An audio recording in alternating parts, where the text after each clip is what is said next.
Souvent. Trois souhaits pour la nouvelle année. On va tourner dans 1 Corinthiens 13, verset 13.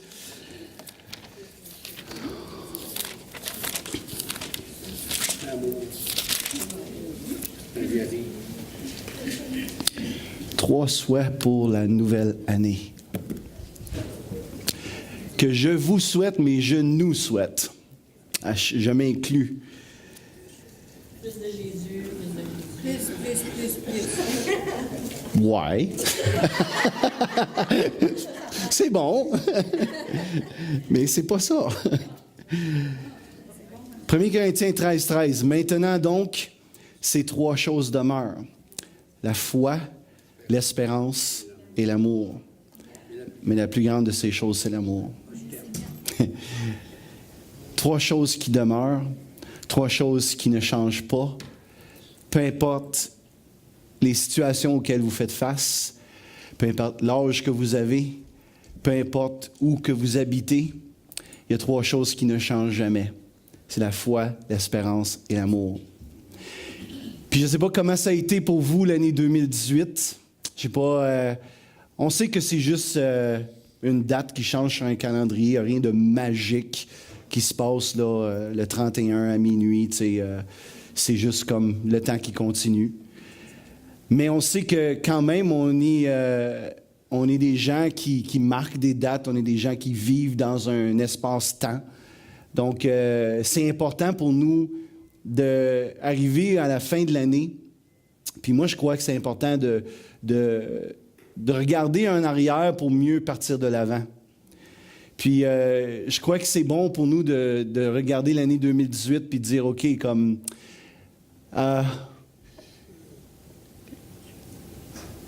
comment a été mon cheminement avec le Père?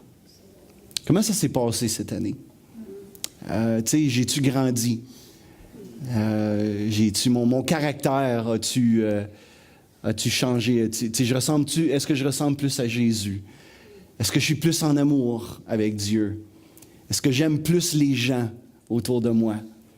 C'est bon de s'arrêter pour ça. Pourquoi? Parce que si on ne s'arrête pas, on n'apprendra jamais.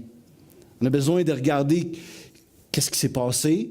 On a besoin de même regarder des fois les erreurs qu'on a faites pour ne plus les recommettre. On sait qu'on dit souvent que l'homme répète toujours l'histoire, tu sais. Et puis c'est plate parce qu'on n'apprend pas de l'histoire. Mais on devrait. On devrait. Puis dire, OK, comme 2019, qu'est-ce que je voudrais, là, l'année prochaine, arriver à ce temps-ci de l'année, qu'est-ce que je voudrais qu'il soit développé dans ma vie? Je ne parle pas de choses extérieures. Tu peux avoir des rêves comme « Ah, j'aimerais avoir une nouvelle maison, j'aimerais avoir... » Je comprends ça, mais ce qui est encore plus important, c'est ce qu'il y a à l'intérieur. C'est ça qui est important. Puis qu'est-ce que je voudrais avoir? Est-ce que je voudrais, comme je disais un peu tantôt, aimer plus les gens? Je pense que c'est un bon objectif à avoir. Aimer plus Dieu. Bien, c'est ça que je veux parler un peu ce matin. Je pense qu'il y a trois choses que je nous souhaite, puis qu'on pourrait vraiment viser cette année. Il y a bien des choses, puis on va parler de plein de choses. On a le nouveau local qui s'en vient, on a plein de choses excitantes qui sont devant nous. Mais des choses à l'intérieur, la foi, l'espérance et l'amour. Ce serait cool si l'année prochaine, on arrive et on dit « Ouais, j'ai grandi dans ma foi. » C'est comme, je suis plus fondé. Je suis plus fondé en Dieu. Je suis plus fondé dans sa parole. Je suis moins ébranlable et ébranlé que je l'étais il y a un an. L'espérance, j'ai tendance à garder espoir. J'ai moins tendance à me décourager puis à déprimer quand il y a une épreuve qui arrive dans ma vie. J'ai tendance à pas jouer à l'autruche, comme on a vu, puis je vais retoucher encore ça ce matin un peu. Pas jouer à l'autruche, réaliser que des fois, il y a des choses qui vont pas comme je voudrais qu'ils puissent aller. Mais j'ai espoir. J'ai espoir. Puis arriver à la fin de l'année et dire, Colin, il y a plus d'amour dans mon cœur. J'ai réussi à plus pardonner cette année. J'ai réussi à moins m'en faire avec les petits commentaires des gens, puis les petites affaires plates que je lis sur Facebook, puis les petites choses de même. J'ai réussi à... Puis même les gens qui me tapaient ses nerfs, je les aime un peu plus cette année. Aïe, aïe, ça serait un gros pas de l'avant, hein, tu sais. Mais c'est ça, tu sais. Moi, je pense que cette année, on pourrait viser ça ensemble. Si tu n'as pas, toi, déjà des choses, mais je sais que tu vas être capable de prendre au moins un de ces 3 choses-là que je vais parler. La foi, l'espérance et l'amour. Fait qu'on parlons de la foi pour commencer. Vous savez, quand on parle de foi, puis c'est plate, je trouve ça toujours plate juste prêcher un message sur un sujet. Puis surtout, juste avoir un point dans un message sur un sujet. Parce que c'est tellement... Quand on dit effleuré, c'est méga effleuré, là.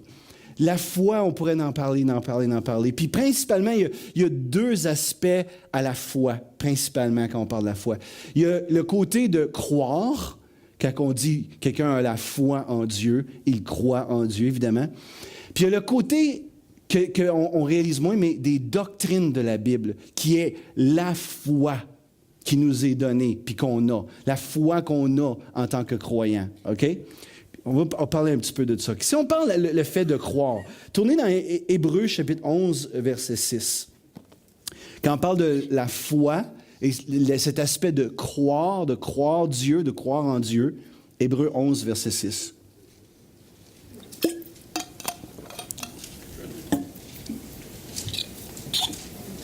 Vous êtes là? Réveillés?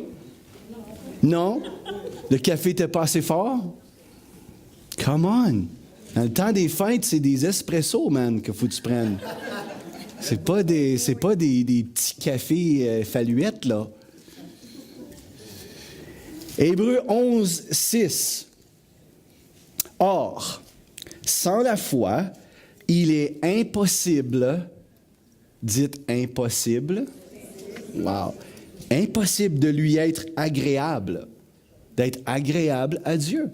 Sans la foi, il est impossible de lui être agréable, car il faut que celui qui s'approche de Dieu croit que Dieu existe, premièrement, et qu'il est le rémunérateur de ceux qui le cherchent.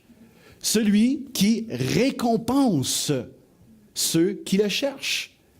Fait que, évidemment, on pourrait parler de ces 2 aspects-là, mais je veux toucher juste ce côté-là, de nous faire réaliser ce matin que c'est une vie de foi qui plaît au Père. Je veux qu'on réalise ça. Une vie de foi plaît au Père. Pourquoi est-ce que ça plaît au Père? C'est assez simple. Parce que quand que tu t'embarques dans quelque chose que toi, tu ne peux pas faire humainement, ça veut dire que tu es obligé de dépendre de Dieu. Et ça lui plaît. Ça lui plaît. Pourquoi? Parce que c'est dans ces moments-là où il peut te parler, où il peut te diriger, où il peut t'aider, il peut te supporter. C'est dans ces moments-là où il y a cette intimité-là qui se développe entre toi et ton Père. Mais quand tu marches une vie qui est purement humaine, qui est purement dans les limites de tes capacités, dans les limites de toi, ce que toi tu peux faire, dans les limites de ton raisonnement, mais c'est comme, tu vis comme si tu n'avais pas besoin de lui. N'est-ce pas? Puis j'aimerais vous dire, puis je ne veux pas vous faire de la peine ou vous choquer, mais en grande partie, on vit nos vies, puis même si Dieu n'existait pas, nos vies ne changeraient pas. Je veux dire, qu'est-ce que ça a pris là, de foi ce matin pour venir ici un matin puis taper des mains puis chanter? Je te loue, ô Éternel, je te loue, ô Éternel. Pas pris en foi, hein? Tu sais, ça m'a pas pris en foi, moi, pour jouer la guitare, sauter puis danser. Pas pris en foi. Ça a pris une base de foi, évidemment, pour croire que Dieu existe. Parce que si je fais ça puis je ne crois pas que Dieu existe, aïe aïe, revenons à la base, là. Revenons à la base. Il y a cette base de foi-là, puis c'est sûr que ça plaît au Père.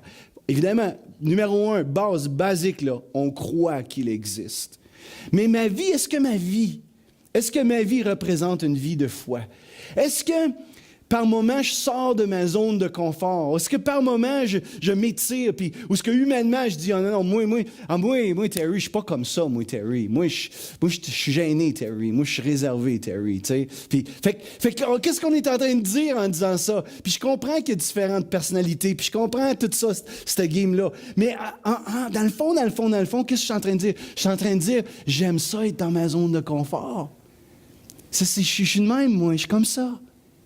Puis ça me demande pas grand foi pour rester dans cette zone-là.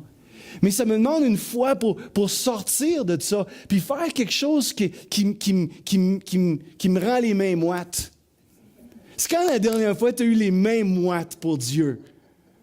Tu comprends? C'est quand la dernière fois que tu as eu un petit peu de toutouk dans ton cœur pour Dieu, que tu sortais de ta zone?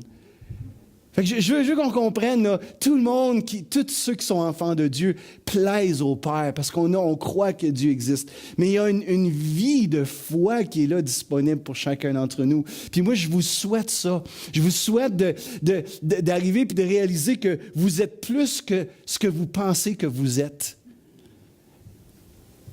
Je veux qu'on réalise cette année qu'il y a tellement de trésors à l'intérieur de chacun d'entre nous. Il y a des dons, il y a des talents, il y a les dons spirituels qui veulent être manifestés. Il y a plein de choses qui est là, mais on a peur, puis on est tout stressé, puis ça, fait qu'on est mieux juste rester dans notre coquille, puis on veut pas faire ce pas-là. Mais Mike, quand tu fais ce pas-là, quand t'es comme Pierre, là, qui sort du bateau, là, qui voit les vagues, là, le boat, il se promène de même, là, tu sais, là, puis là, tu te dis, man, moi, je suis pas mal mieux ici, là.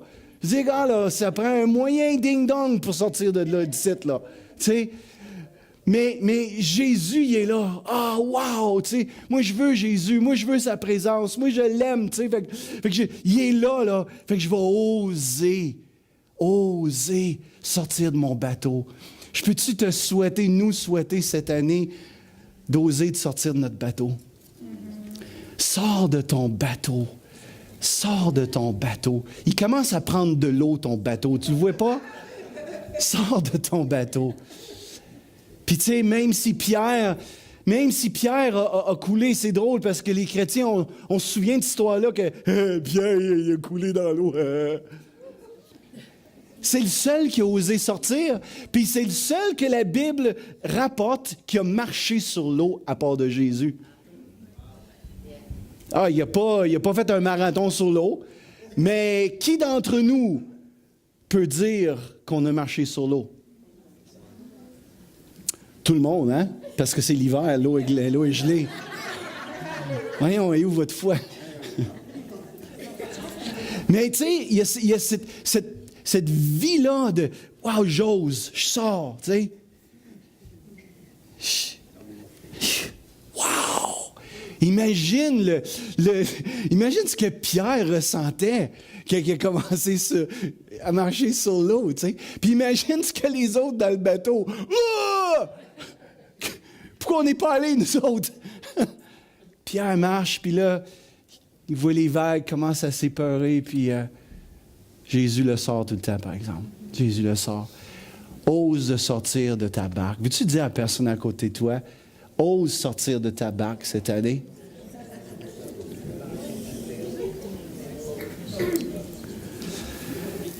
Ose demander à Dieu pour vivre dans ce monde surnaturel qui est là pour nous. On a été créés surnaturellement. On est une nouvelle créature. On a l'Esprit de Dieu surnaturel qui vit à l'intérieur de nous, qui a fait ce miracle-là. Donc, on n'a pas été créé pour vivre une vie terrestre, mais une vie dirigée par nos 5 sens. On a été créé pour vivre dans le surnaturel. On a été créé pour vivre dans le miraculeux. On a été créé pour vivre dans les signes, les miracles, les prodiges. On a été créé pour vivre dans le royaume de Dieu, qui est un royaume surnaturel. Comment y a-t-il quelqu'un qui entend un matin? Tu sais, on n'a pas été créé pour juste comme manger, puis dormir, puis aller travailler.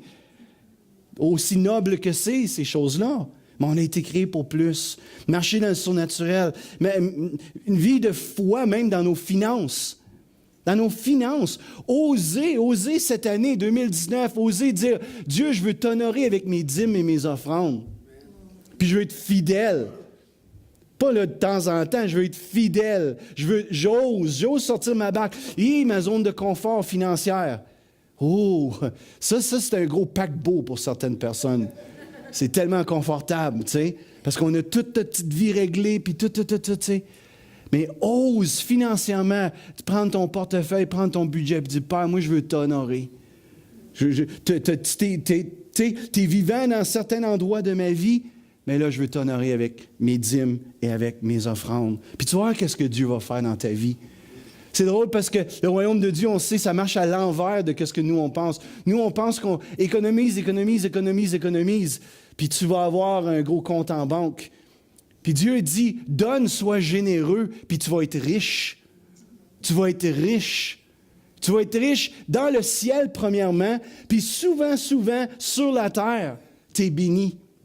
Robert me racontait une histoire. Peux-tu me servir de ton histoire que dimanche passé? C'est vraiment une histoire vraiment le cool. Il y a eu un problème, puis tu me corrigeras si j'oublie des détails, mais il y avait un problème avec sa télé, puis il est allé la porter pour se faire réparer à une place, puis en tout cas. Et là, ils ont changé un morceau sans lui demander. Puis il n'était pas content parce que, je veux dire, appelle-moi si tu veux changer un morceau de ma télé. Puis ça t'a coûté 145 $. Il n'était pas content. Il s'en va voir le gars, puis il dit, garde, j'aurais aimé ça que tu m'appelles, puis tout ça, mais garde, je suis un chrétien, je te fesserai pas. Fait que, tu sais. Fait que, puis là, il s'est retourné, mais c'était 145 $, que c'était pas dans le budget, surtout dans le temps des fêtes, hein, right? C'est comme 145 $. Tu veux l'avoir, tu veux pas le donner pour quelque chose que tu veux pas donner. Donc, finalement, il est arrivé, puis il me dit, là, il dit, moi, c'est de l'injustice, ça. Puis il est allé devant Dieu, puis il a dit, Père, moi, là, quand je suis fidèle dans mes dîmes et mes offrandes, je t'honore, Père. Puis regarde, là, ce 145 $ là, moi, je l'ai besoin. Combien de temps que c'est arrivé après que tu as eu? Quelques jours. Quelques jours après. Puis tu as reçu un email où il y avait un concours sur Facebook que Robert avait participé. Puis quelques jours après, il reçoit un email. Puis comment tu as eu pour le concours? 200 $. Pour mon épouse. Hein? C'était marqué pour mon épouse. Pour son épouse. Ah, oublie-les pas, ça, hein? Pour ton épouse. Fait que tu as 65 $ pour nous amener au restaurant pour qu'on ait d'extra. 55 $.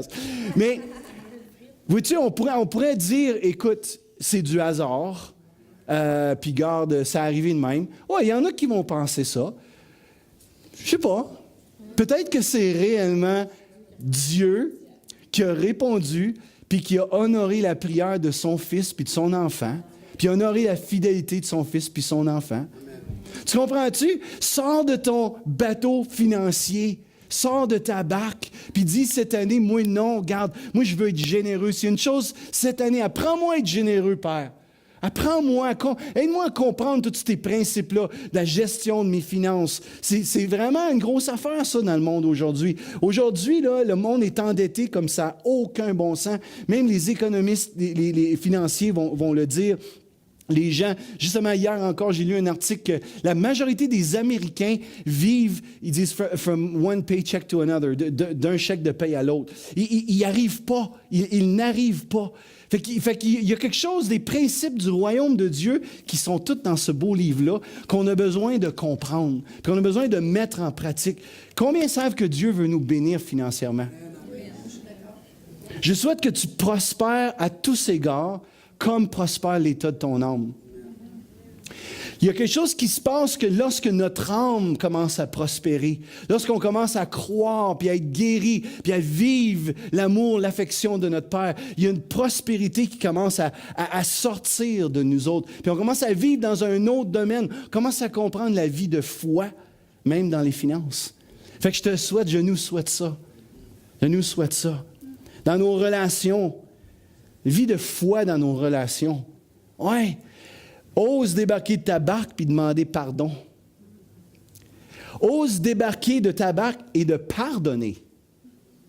C'est pas juste quelqu'un qui pardonne, parce que ça prend quelqu'un qui demande pardon. Fait que des fois, tu sais, on met beaucoup l'emphase sur demander pardon, mais toi, là, il faut que tu pardonnes aussi, là. Ça va des deux côtés. Ose sortir de ta barque. Ça, c'est, tu comprends? C'est ça, croire en Dieu. C'est ça, une vie qui plaît au Père. Il est impossible d'être agréable si on n'a pas cette vie-là de foi. Il y a tout l'aspect aussi, j'ai dit qu'il y avait deux aspects à la fois. Il y a tout l'aspect de les doctrines, les enseignements de la Bible. Puis on va aller voir Jude, la petite épître de Jude, qui est juste avant l'Apocalypse. On va aller voir le verset 3 et le verset 4. Il y a un seul chapitre dans l'épître de Jude, et c'est chargé d'instructions pour nous.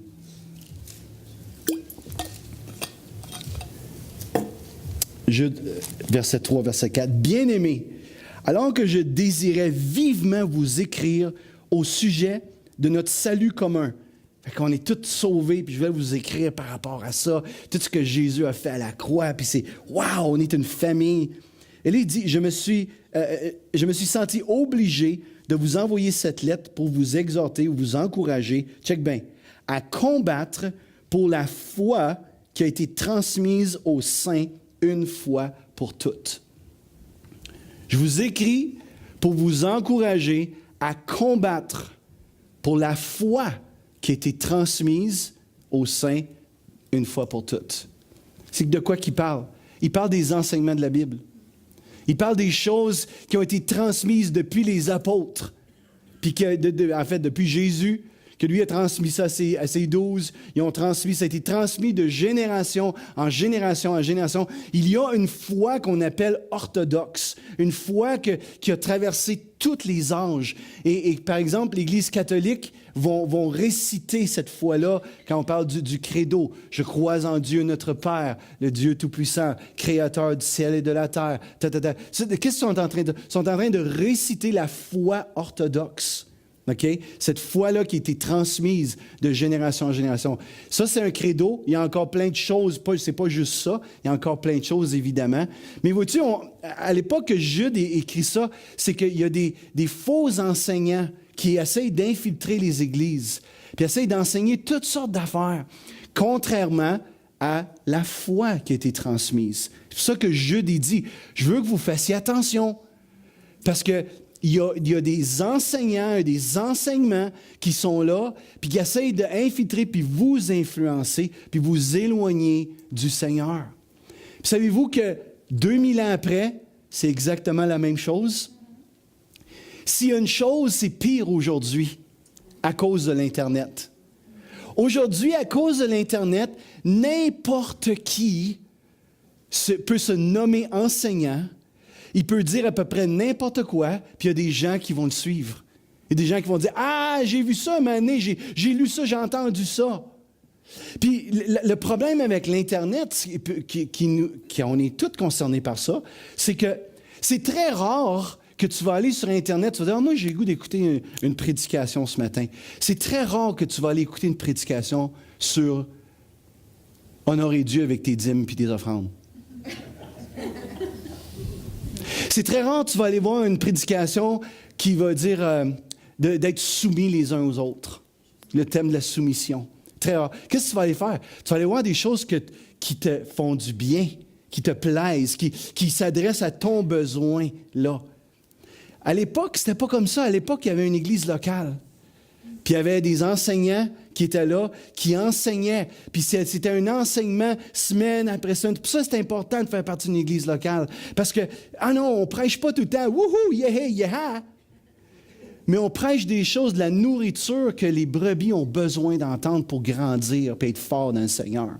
Puis des fois, c'est plus plate que d'autres. Ben oui, ça serait le fun, puis je parlerai peut-être sur la puissance de Dieu.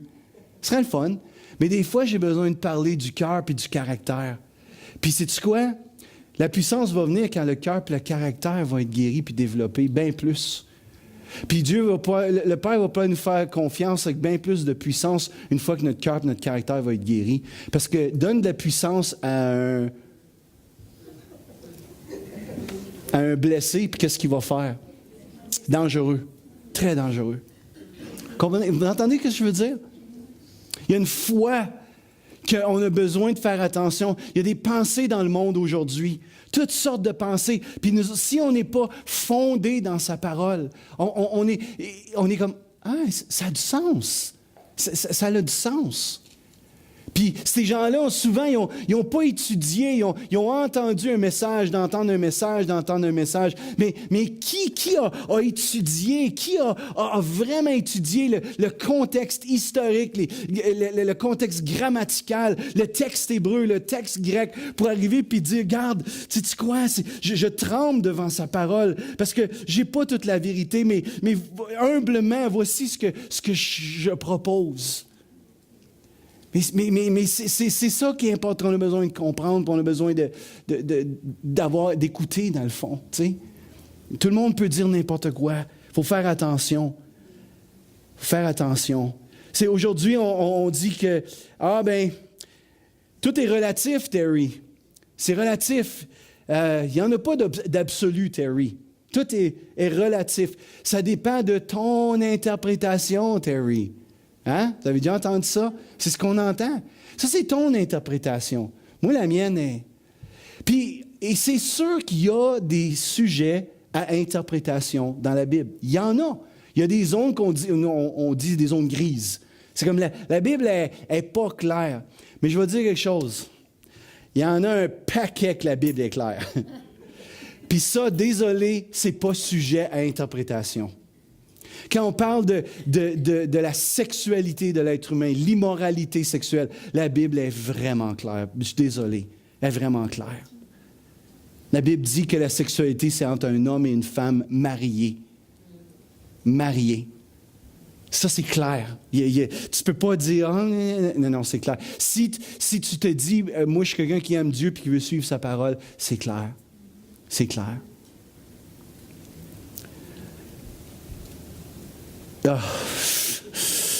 Oh! On va continuer. Tu es un gars ou une fille? Désolé. Le Père t'a créé mâle ou femelle. Pour ceux qui savent lire entre les lignes, j'espère que vous entendez ce que je dis. Tu sais, veut dire, t'es un homme ou t'es une femme. Puis, oui, écoute, il y en a qui vont dire, moi, je connais, puis il y a tel... Ça, là, on parle, là, d'une infime partie de la population, là, qui ont, ont deux sexes ou des choses comme ça, là. Mais, généralement, là... C'est ça. Tu viens au monde de même, tu sais. Puis, malheureusement, on essaie de nous faire croire que, là, il n'y en a plus de sexe. Puis c'est les mondes qui doivent choisir leur propre sexe. Puis imagine dire ça à du monde qui sont déjà mélangés. Tu comprends ce que je veux dire? C'est qu'ils sont déjà mélangés, puis la culture change, puis c'est une culture que, tout est relatif, puis, tu sais, veux dire, moi, Michael, là, il a déjà porté des robes, comme parce qu'il voulait imiter sa petite sœur. Il voulait imiter sa petite sœur, tu sais, puis jouer avec des Barbies. Mais je veux dire, si je l'aurais vu, là, rendu à l'adolescence, se promener en robe, là, j'aurais dit, attends, on va avoir une petite discussion, mon gars. Moi et toi. Tu sais? Mais il y a une culture qui est là. Puis c'est sain, ça. Dieu a créé Adam et Ève. Adam et Ève, un homme et une femme, puis c'est beau les différences entre un homme et une femme, c'est beau qu'on se complémente, qu'on voit, tu sais, notre vision des choses est de même, là, tu sais. Puis là, tu te maries, là, pour... Là, tu essaies de mécher ça ensemble, puis de faire un, là, tu sais. Mais c'est beau, c'est un processus qui est beau. On peut-tu, l'Église, faire attention, puis veiller à ça? Puis aimer, comprendre, on comprend que tout est mélangé, puis on comprend que... Mais dire désolé, mais La parole dit ça, puis ça, c'est la foi qui a été transmise une fois pour toutes.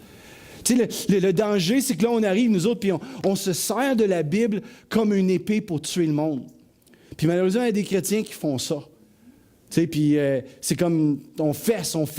C'est ça, là, c'est pas ça. C'est pas de même que ça marche. C'est pas de même que ça marche.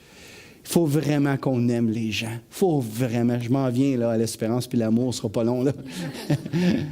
Il faut vraiment aimer les gens. Puis quand on va avoir aimé les gens, on va avoir gagné le droit de parler dans leur vie. La raison pourquoi, des fois, que les chrétiens n'ont pas une voix dans la société, c'est parce qu'on passe pour une gang de légalistes qui fessent sur le monde, qu'on juge tout le monde, qu'on n'aime pas personne, puis on pense qu'on est les seuls qui ont la vérité. Mais le jour qu'on va réellement aimer les gens, puis ils vont réellement voir notre cœur d'amour, de compassion, mais là, ils vont peut-être commencer à ouvrir l'oreille et dire « Ah, j'aimerais ça entendre plus parler de ton affaire. » Parce qu'on a gagné une porte dans leur vie. Comprenez-vous ça? Hein? OK. OK, Terry, avance là. L'espérance.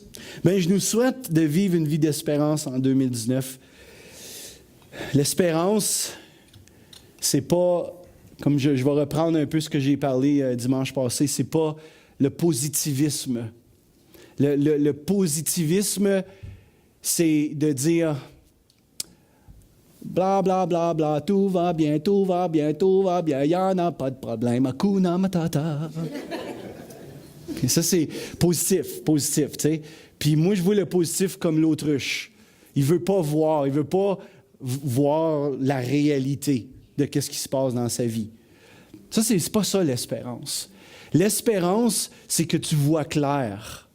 Mais quoi? Pour ceux qui étaient là?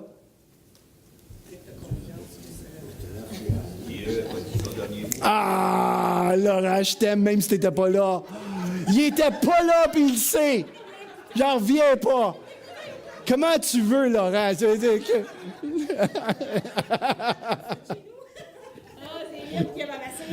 Non, elle n'était pas là dimanche passé.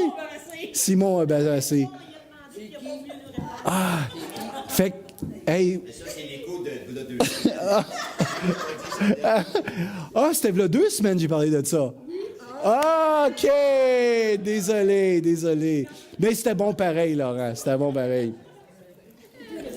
L'espérance, c'est de dire, il y a un problème, mais Dieu n'a pas dit son dernier mot. C'est ça l'espérance. C'est pas de faire semblant que le problème n'est pas là. Ça c'est l'autruche. Ça, c'est de vivre dans le déni. Puis il n'y a rien de bon de vivre dans le déni. Et savais-tu que le premier pas pour changer quelque chose, c'est de reconnaître qu'il y a quelque chose qui ne marche pas? Promène-toi avec ton auto, là, puis ça fait... Quand tu te promènes, là. Non, alléluia, mon char va bien. Chaka, ba. Tu sais, ben, à un moment donné, là, tu vas rester stock à quelque part. Puis, tu sais, ouais. Fait que, non, ma voiture a un sérieux problème, mais Dieu n'a pas dit son dernier mot. Mon mariage a un problème, mais Dieu n'a pas dit son dernier mot.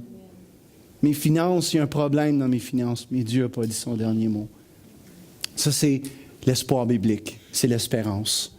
Je nous souhaite de redoubler d'espérance pour nos vies, pour tout ce qui semble sans espoir. Même pour...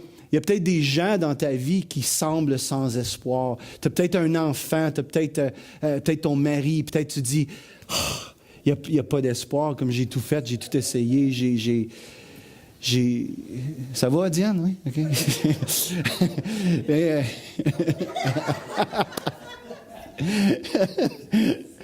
Il faut les séparer, cette gang-là. D'habitude, c'est titre, ça rit tout le temps. Ah, Bob, il n'est pas là.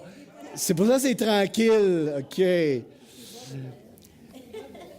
Mais je nous souhaite, devant les situations qui semblent impossibles, d'avoir de l'espérance, de réaliser que Dieu n'a pas dit son dernier mot pour 2019. Je vous souhaite d'avoir de l'espérance pour nos vies. Je vous souhaite d'avoir de l'espérance pour l'Église.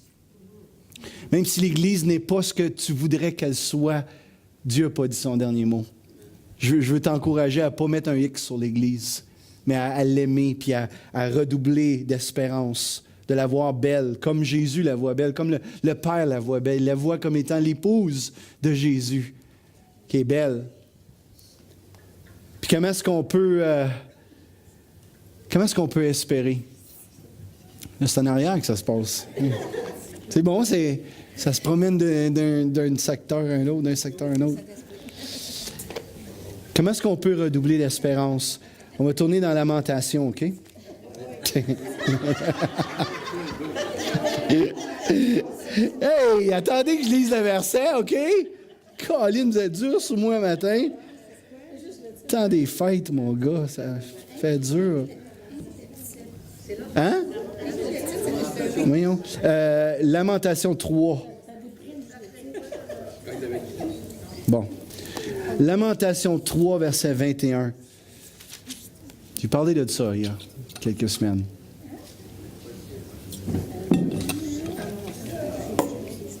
On va commencer au verset 19, OK? Lamentation 3, 19. Quand je pense à ma détresse et à ma misère, à l'absinthe et au poison, voilà ton problème. Tu y penses. Tu es tout le temps là-dedans. Il y a du monde qui sont tout le temps là-dedans. Tout le temps dans leur misère. Tout le temps dans... Ils ressassent, ça brasse, ça brasse, ça brasse, ça brasse. Tout le temps. Ça va mal, ça va mal, ça va mal, ça va mal. Mais oui, plus tu le dis, plus ça va aller mal. Hey, c'est-tu déprimant, ça? Je vous ai raconté des fois que mon temps de prière, mon gars, je sortais de mon temps de prière plus déprimé que quand j'entrais dedans. Pourquoi? Parce que je passais mon temps à prier puis dire « Oh Dieu, il faut que tu agisses dans ta situation. Ça n'a pas d'allure. Il faut que tu fasses de quoi, Père, parce que là, ça n'a pas d'allure. Puis là. Je sortais de là, mon gars, là, je rampais là, pour me rendre jusqu'à... Je sortais, mon gars, tu sais, ben oui, les marches. Tu sais, fait que quand je pense, je médite, quand mon focus est sur ces choses-là, ça va pas bien. Puis son espérance, ça s'en va. T'en as plus d'espoir. Mais regarde, qu'est-ce qu'il dit? Qu'est-ce qu'il va dire? 3, 19, verset 20. Quand mon âme s'en souvient, elle est abattue au-dedans de moi. Ben oui, tes émotions, tu sais, tu tombes sur un down, puis parce que c'est juste ça qu'il y a dans tes pensées. Voici, et là, il switch. Voici ce que je veux repasser dans mon cœur. Fait que là, je pense à ma misère, ça me donne pas d'espoir, là. Fait qu'il faut que je change. Voici ce que je veux penser. Voici ce que je veux méditer de ceux qui soient l'objet de mon méditation. Ce qui me donnera, dites-le, de l'espérance. Qu'est-ce qui va me donner de l'espérance? C'est pas penser à ma misère, pas penser à mes problèmes. Voici ce qui va me donner de l'espérance. Les bontés de l'Éternel ne sont pas épuisées. Dites avec moi, ses compassions ne sont pas à leur terme. Elles se renouvellent chaque matin. Oh, que ta fidélité est grande. Quelqu'un dit Amen. Change ta perspective. Change. C'est une discipline, ça, là. C'est une discipline avec nos pensées, d'arrêter qu'ils soient sur ça, puis je vais les mettre sur les bontés. Les bontés de Dieu. Dieu est bon, Dieu est bon, Dieu est bon. Puis ça va me donner de l'espérance. Mon espoir n'est pas basé sur la météo. n'est pas basé sur si quelqu'un il se lève de bonne humeur ou non. Mon espérance est basée sur la bonté de mon Père. Puis quand je focalise mes pensées sur ça, il y a de l'espoir qui naît dans mon cœur. Amen? OK. Troisièmement, l'amour. La foi, l'espérance et l'amour. Je nous souhaite cette année d'aimer Dieu encore plus. Matthieu 22 qui dit, tu aimeras le Seigneur ton Dieu de tout ton cœur, toute ton âme, toute ta force. D'aimer Dieu. Est-ce que j'aime Dieu? Est-ce que j'aime Dieu? Est-ce que j'aime Dieu? Si, par exemple, je perdais ce que j'avais, si, par exemple, il arrêtait de me bénir, est-ce que je l'aimerais? Est-ce que j'aime Dieu pour qu'est-ce qu'il m'apporte ou j'aime Dieu pour qui il est, en réalité? Est-ce que c'est quelqu'un que j'aime? J'aime ça être avec lui. J'aime ça prendre du temps avec lui. Est-ce que j'aime ça le matin ou peu importe le temps? Mais...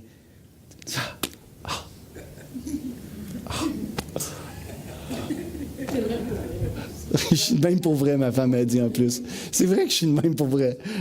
Le monde pense que je fais le clown en avant, là. C'est vrai, là. C'est moi, ça. Juste le matin. Moi, c'est le matin, là. Je me lève souvent avant que ma femme était élevée, puis faire la première chose, c'est le café. Désolé.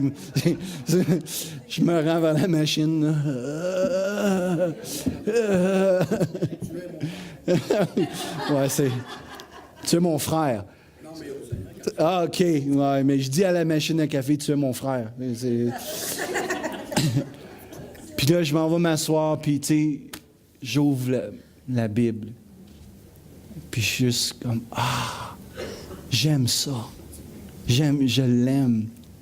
Je viens à l'assemblée un matin, là, je me disais, tu sais, on va être là, puis on va venir aimer Dieu ensemble.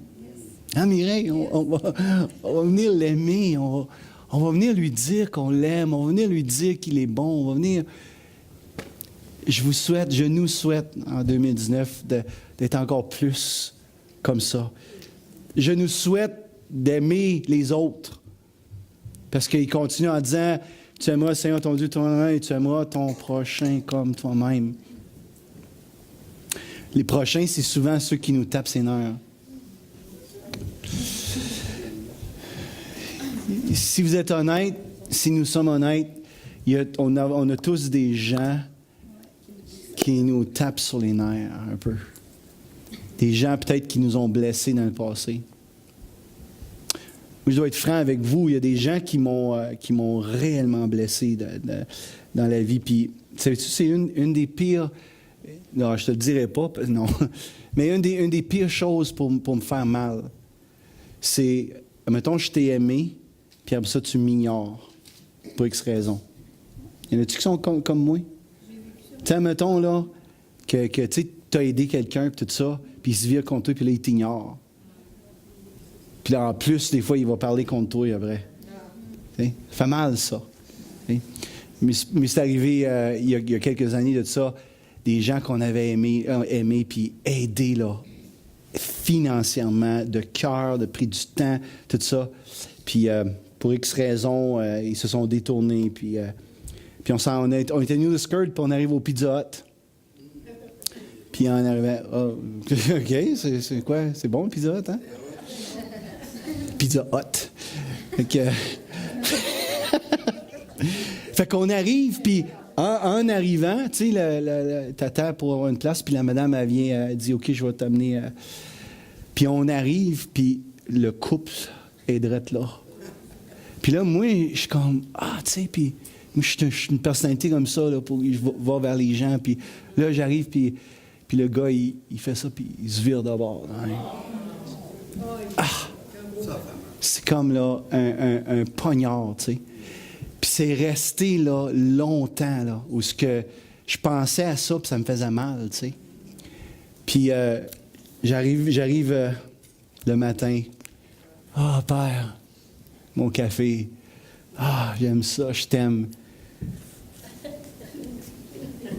Aime tes ennemis. Really? Aime tes ennemis. Si ton ennemi a faim, donne-lui à manger. Vraiment?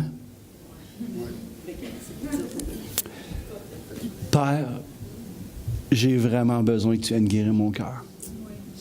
Parce que honnêtement, s'il y aurait faim,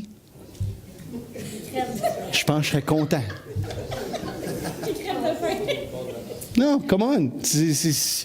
C'est la vraie vie, là.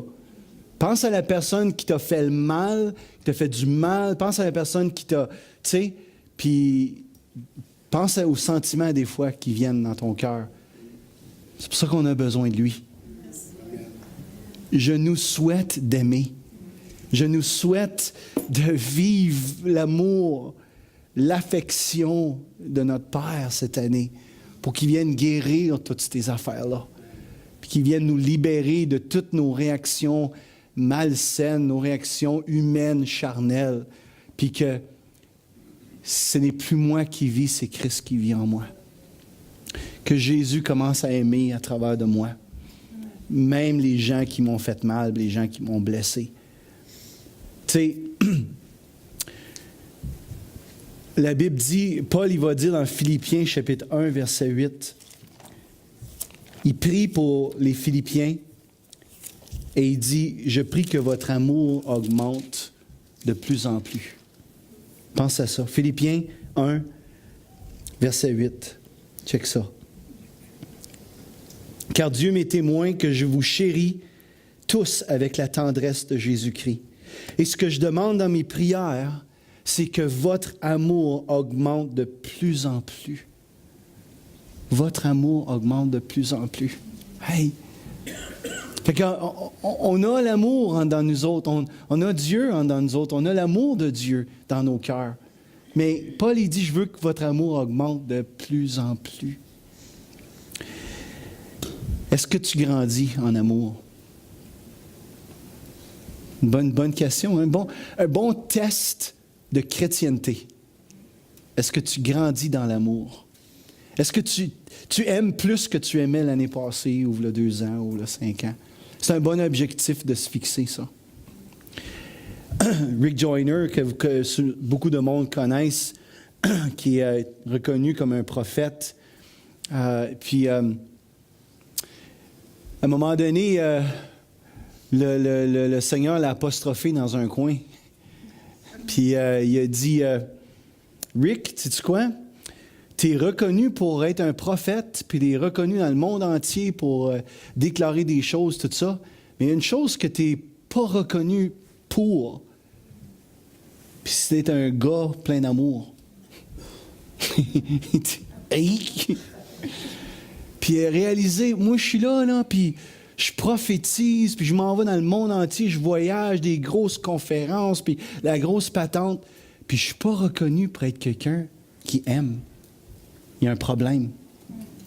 Puis ça l'a amené à entrer dans une saison qui a sondé son cœur, puis une saison de repentance. Pour dire, oui, je veux être reconnu pour l'appel que Dieu a placé sur ma vie, un prophète, mais un prophète qui aime les gens. Puis je nous souhaite d'être reconnus pour des gens qui aiment.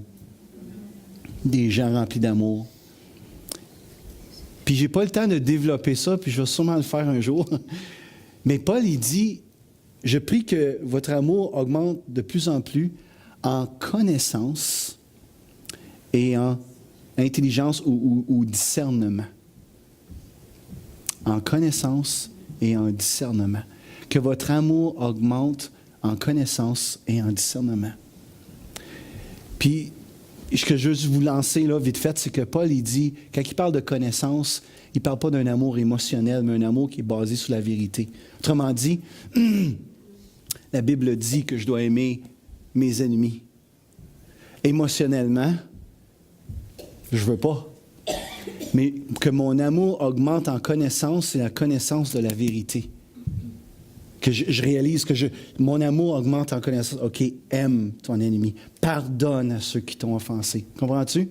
C'est pas émotionnel, ça ne se promène pas de même. C'est un amour qui est basé sur quelque chose de vrai, la connaissance, la vérité. Et avec discernement. Comment je fais pour aimer les gens qui ne sont pas aimables?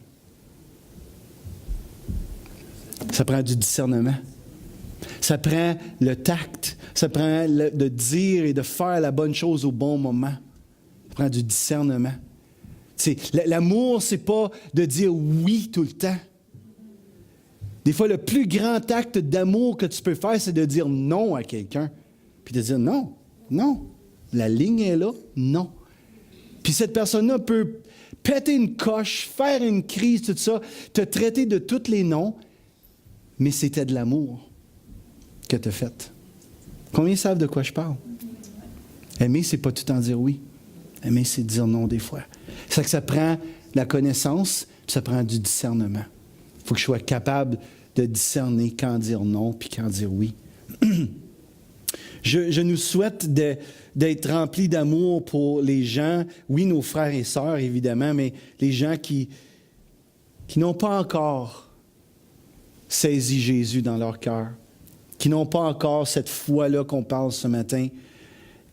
Je nous souhaite d'aimer ce monde comme notre Père aime ce monde, car Dieu a tant aimé le monde qu'il a donné son Fils unique. De mettre nos paroles en action et de commencer à aimer véritablement les gens qui sont autour de nous autres. De dire qu'est-ce que je peux faire pour démontrer cet amour-là. On doit toujours se rappeler, puis je termine avec ça, que l'amour provient d'un cœur aimé. Tu ne peux pas donner ce que tu n'as pas reçu. L'amour provient d'un cœur aimé. Donc, une des choses centrales qu'on a besoin de faire, c'est de vivre et d'expérimenter dans l'amour de notre Père. C'est central, c'est à la base de toute notre vie chrétienne.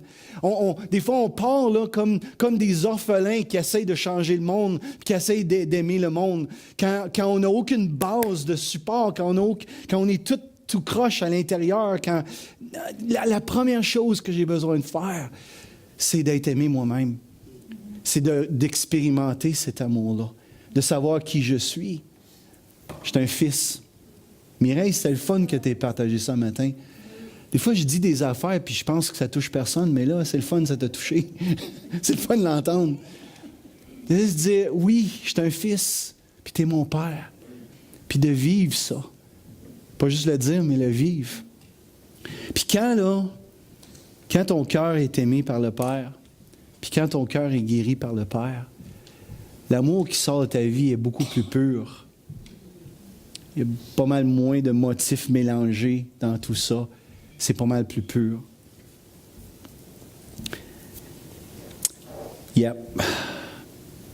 Est-ce que tu sais que ton Père t'aime ce matin? Est-ce que tu sais qu'il t'a choisi selon son bon plaisir? C'est ça, là. Je suis pas capable d'en revenir de ça. Il m'a adopté selon son bon plaisir. Tu sais, des fois, moi, je regarde ma vie et je me dis, c'est quasiment comme le Père dit, « Oh, j'ai tellement pitié de lui, il est dans ma famille. » Tu sais, il a tellement eu pitié de nous autres, là. Tu sais, comme. Mais non, selon son bon plaisir. C'est comme, « Oh, Daniel! » Dan the man, tu sais, là, puis puis il l'amène avec lui, puis adopté dans la famille, adopté sur les genoux du Père, selon son bon plaisir. Est-ce que c'est une réalité pour toi, ça, cette vérité-là? C'est quelque chose que tu vis, c'est quelque chose que tu expérimentes. Je te le dis, dans tout ce que j'ai vécu, ça fait faire 33 ans. 33 ans, wow, que je connais Jésus. 33 ans. Ça fait depuis 95 que je connais mon papa. Avant, je ne le connaissais pas. Puis, je pourrais vous conter des histoires, puis des histoires. J'ai été mis dans des situations où est-ce que, oh my gosh, c'était épeurant. Vous vous souvenez de l'histoire en Côte d'Ivoire que j'ai racontée souvent?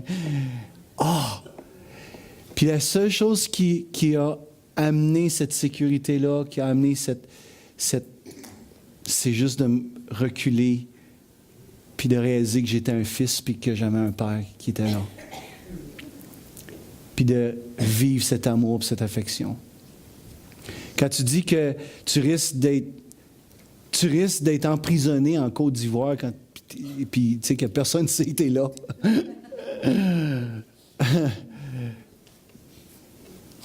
Le Père est là. Lui, il sait que je suis là.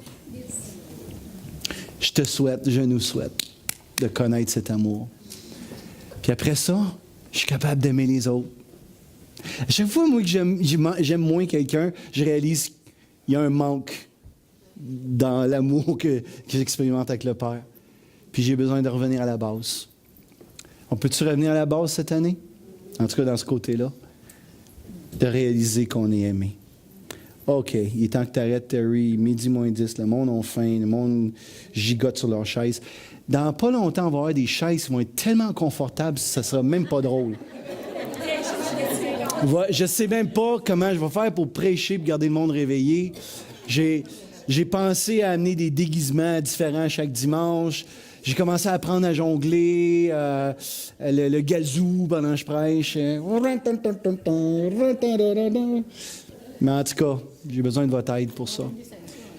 Des sensors. Hey! Avoir un board, là, avec tout le numéro des chaises, un courant électrique en tour. Quand j'en vois un... Bzzz, puis là, hey, le Saint-Esprit est vivant. Alléluia! C'est le temps des fêtes, hein? Mario, notre ingénieur électrique, faudrait qu'il travaille là-dessus. Oh my. On est bien, hein? On est bien? J'espère que vous êtes bien. On va se lever ensemble, s'il vous plaît.